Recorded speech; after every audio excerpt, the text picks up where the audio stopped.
Hey, what is up everyone? Welcome back to Let's Play Shadow of the Colossus HD. Today we are going after the 4th and 5th Colossi. Number 5 in particular is one of my favorites, so I'm really hyped for this one.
Alright, so as of last episode, we had 3 down, 13 to go, and we are heading after number 4 now.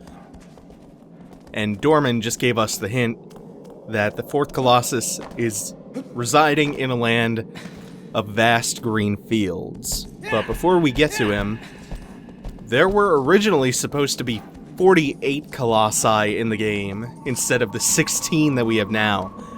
But that, as you might imagine, was pretty unwieldy. That was way too much. So they cut it in half and then shaved the 24 they were left with down further to the 16 we have now in the final game.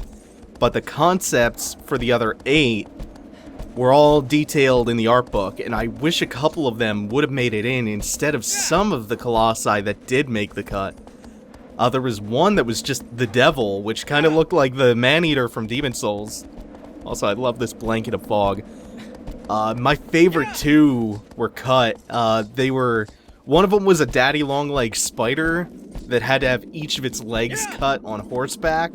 And I think Ueda said that the spider got cut because they would have had to have done a ton of extra special animations and mocapping just for that one fight to get the slashes from horseback down. And then there was another really amazing concept for a phoenix, which above all, I wish I would replace almost any Colossi, any one of the Colossus in the game with that phoenix. The idea was going to be that it was engulfed in flames, so you would have to manage to first shoot it out of the air into a surrounding lake in order to douse the fire before you could climb on top of it and finish it off. That would have been really cool. There were only like 2 or 3 in the Colossi in the game that I would not have replaced immediately given the choice to keep the Phoenix around. But now we've made it to the land of vast green fields, and any second now, we should be meeting the 4th Colossus. Unless I am completely wrong and I have to go a little bit further into the glade. Might be the case. Might have not triggered his cutscene yet. Hey, come back here, Aggro. Where are you going? Don't get ahead of me. Come back here, girl. Alright, so we'll get back on top of Aggro and we will ride around the valley a little bit more. The hint also stated, the hint from Dormin also stated that there were rows of guiding graves all over the place. You don't really see any of those out here, so what I think is meant by that, it might be a translation quirk. I think what these mounds you see around are, I think they're actually burial mounds or some kind of like catacombs or something. Because you can actually go inside, you'll see whoa, Aggro. Aggro's channeling the Skyrim horse for a second. Yeah, I guess I did have to go further in the valley. There we go. So now, it's time to meet the 4th Colossus. Sarah Jessica Parker! Sarah Jessica Parker, what are you doing in this game? How do you manage to get a cameo in this? Alright. So this is Phaedra the horse. really love that camera angle. Gives you a good idea of how massive this creature is. I think it's like one of the 4th biggest Colossi, or the 4th tallest. So anyway, the idea with this fight is this one can take quite a bit of time and patience. So first of all, what I want to do, I want to, because of course, this docile little creature doesn't start off aggressive towards us. So I'm going to pull the bow out and head towards one of these mounds. And I'm going to fire an arrow into its face just so it starts attacking us. So it starts coming after us. It'll unload on its face, and we will hide in here. Now I'm going to do something slightly different from what I normally do, which I'm going to hide in this mound over here. I normally go off to the ones of the one of the ones on the left or the right. I'm not sure if he'll actually behave the way I want him to here. Her, maybe. I don't know. So the deal with this fight is that you can't climb up its legs normally, so you have to hide after you get his attention to get him to kind of poke his head down in one of these underground mounds so that you can climb up the stone pillars draped off its neck. And fill this horse's ass up with arrows until he decides to come back and fight me. Also, you can see me doing a little bit of damage. This just is showing you that you don't have to hit a boss in its weakness in order to damage it, but at the same time, you're not going to want to just sit there and clink thousands of arrows into a horse's ass just to get him to like half health or something. You also can't finish a boss off without stabbing him in its weak point. So I'm going to play my favorite game, which is fast forward while shooting arrows at an enemy. Okay, so I don't think this is working, so I'm going to do what I normally do, which is I'm going to take one of these paths off the branches to the side. There are a couple of mounds around this arena. They're all connected by this underground tunnel, this network.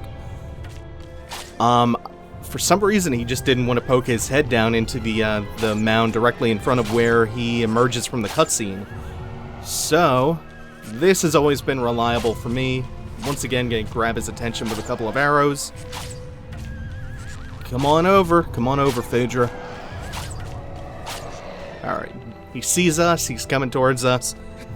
Now for part 2 of the fast forwarding game, because now I'm just gonna sit here and wait and wait and wait until he decides to finally check to see where I am.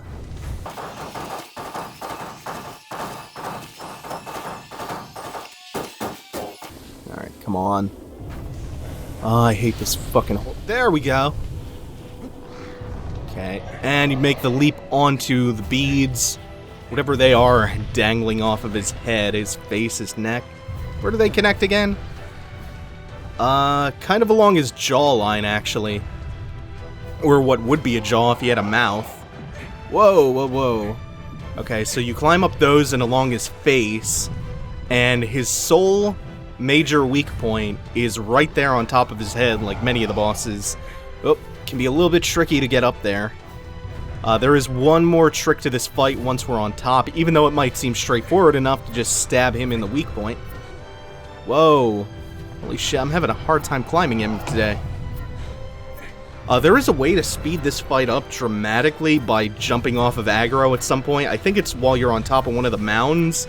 If you can get him in just the right position. But it's been so long since I've done the time attack version of this boss, I can't remember exactly how to do this the quick way. The slow way works fine, though. It's kind of a neat idea, but in execution, on paper it's cool. In execution, it's just time-consuming and a little bit tedious. So the idea is that you can't really stay on top of his head for very long initially because it's raised high in the air.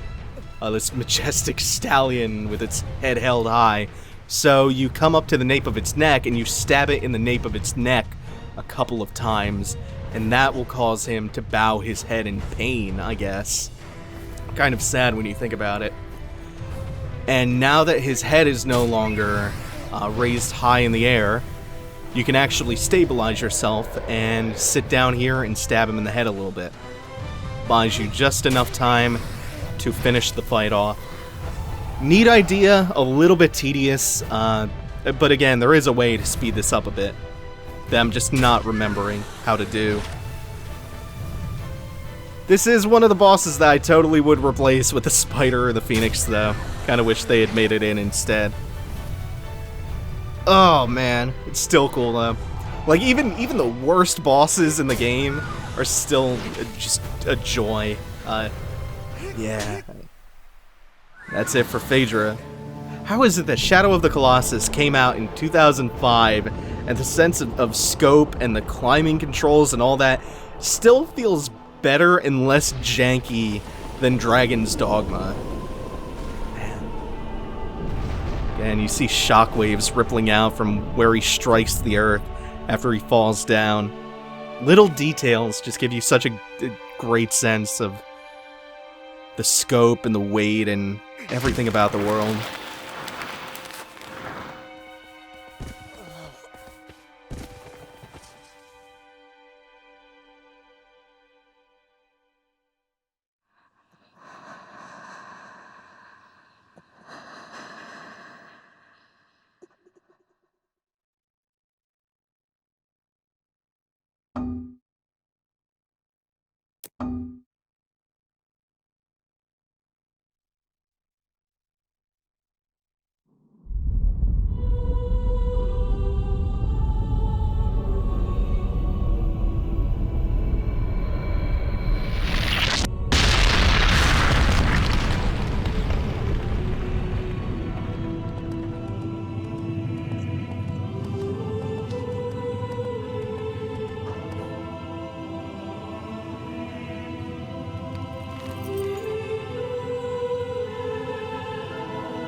Shit, sorry about that. You're not gonna notice that once I go back in and edit this, but I accidentally skipped the cutscene again. I have to stop putting my controller down every time I fat-fingered the button to skip it. Son of a bitch. I'm just gonna have to reload the save after I get done with this boss. Anyway, we are on our way towards one of my favorite Colossi, the 5th Colossus. This one is one of the most spectacular, certainly, and it is totally unlike anything that we have seen so far up until this point in the game. And the arena for this fight is, instead of going right towards Phaedra's area, we're instead going to follow the beam of light to the left of this giant mountainous divide. And I found a really interesting interview with Ueda that explains why you have to use the sword to determine where to go. And the way he explained it is that it's, one, because he hates invisible walls that artificially restrict you and corral you into one location, and two, because he didn't want an NPC character who just repeated the same hint about where to go.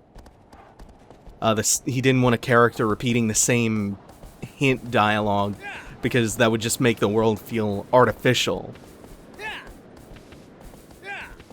So instead, Wander uses his sword to find his own way, and that's just a way of designing around those two limitations.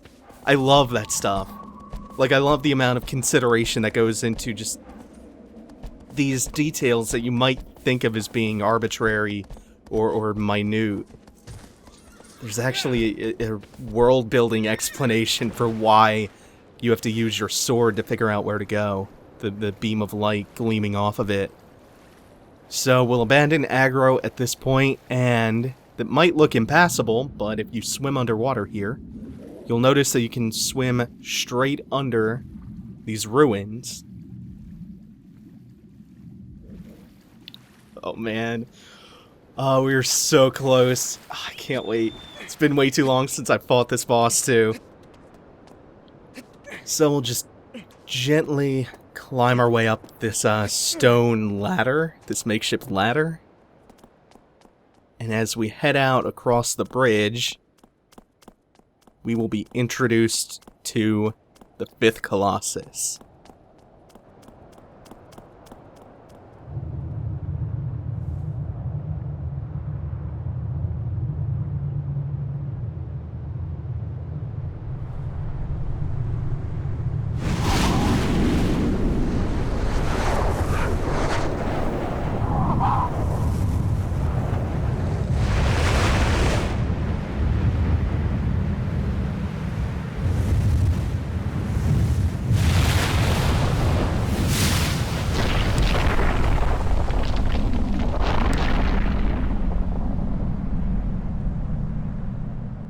Oh, yes! Oh, it's finally time for Avion! This is our first flying Colossus. So Avion will stay perched right where it landed until you actually show some aggressiveness, some aggression towards it. But first, before we do that, I'm going to swim out to the middle of this lake here, and you'll notice there are 3 raised platforms. I want to swim my way to the middle platform, get up on top of it, and pull my bow out. Whoop, missed, and missed again. 3rd time's a charm. Now we'll locate Avion. Should be right there. Knock an arrow, and go for the head. So once you have managed to hit Avion in the head, that's when it will finally swoop down! Yes!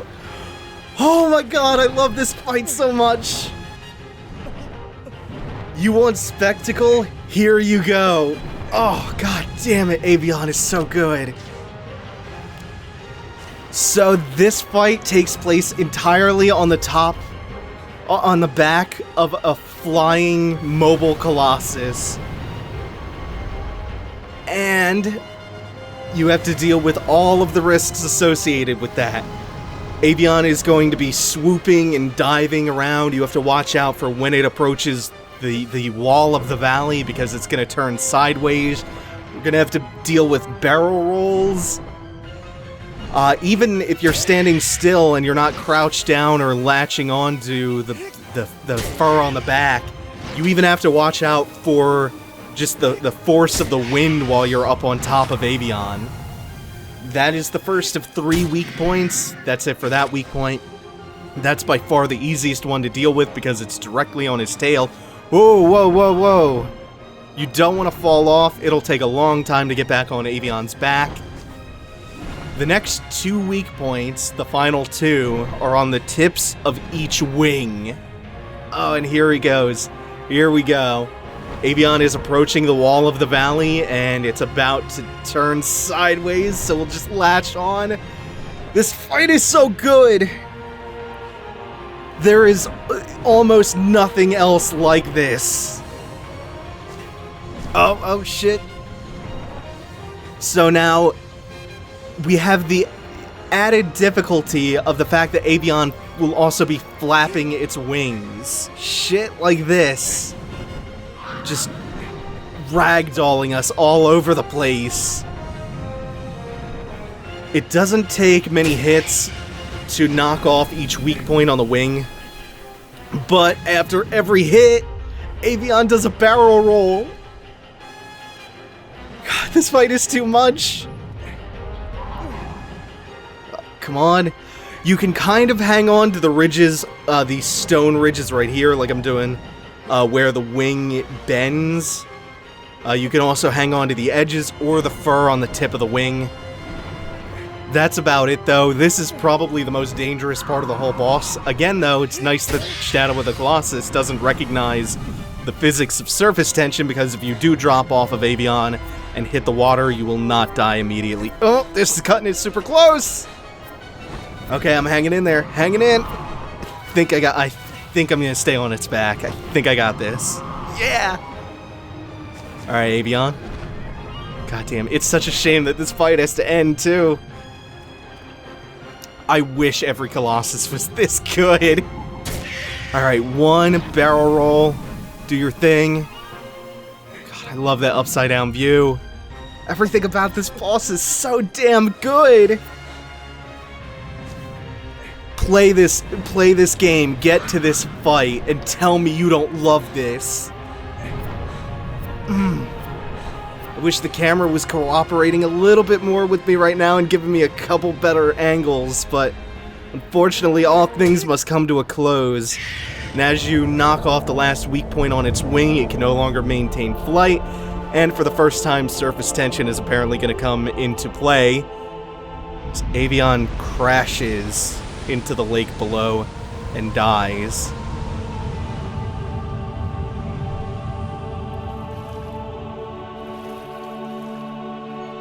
Oh, man. That fight is too good. Avion is a fight that, as much as I love the idea for the Phoenix and for the Spider, would never sacrifice having Avion in the game if it came down to it. That is gonna do it for Colossus number 5, Avion, the Bird of Prey. Thanks for watching, everyone. Take it easy. Have a good one.